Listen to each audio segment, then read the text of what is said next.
Hello అందరికీ పచ్చి కొబ్బరితో లడ్డూ రెసిపీని చూసేద్దాం రండి. రుచికి రుచి బలానికి బలం, ఎంతో రుచికరంగా ఉంటుంది.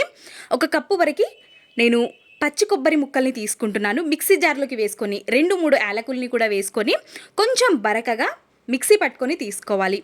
ఇప్పుడు స్టవ్ పైకి ఒక గిన్నెని పెట్టేసుకొని ఒక కప్పు కొబ్బరి ముక్కల్ని తీసుకున్నట్టయితే మనం ముప్పావు కప్పు వరకు బెల్లాన్ని తీసుకోవాలి. మీరు స్వీట్ ఎక్కువగా తినే వాళ్ళైతే ఒక కప్పు వరకు బెల్లాన్ని కూడా తీసుకోవచ్చు. నేను బెల్లంలోకి ఒక పావు కప్పు వరకు వాటర్ని వేసుకొని మరిగించుకొని బెల్లం మొత్తం కరిగిపోయిన తర్వాత ఇంకొక ప్యాన్లోకి వడగట్టుకొని తీసుకున్నాను. ఇప్పుడు వడగట్టుకున్న బెల్లంలోకి మనం కొబ్బరి తురుముని వేసుకొని మంచిగా ఫ్రై చేసుకోవాలి. కలర్ అనేది చేంజ్ అయిపోతుంది. ఈ విధంగా కలర్ చేంజ్ అయిపోయిన తర్వాత మనం ఈ విధంగా ముద్దలుగా చుట్టుకొని చూసుకోవాలి. ఈ విధంగా ఉన్నప్పుడు మనకి కరెక్ట్ కన్సిస్టెన్సీలో ఉన్నట్టు. స్టవ్ ఆఫ్ చేసుకొని కంప్లీట్గా చల్లారిపోయిన తర్వాత ఉండలుగా చుట్టేసుకోవడమే. ఈ విధంగా ప్రిపేర్ చేసి పెట్టుకుంటే 3-4 రోజుల వరకు పాడవకుండా రుచిగా ఉంటాయి.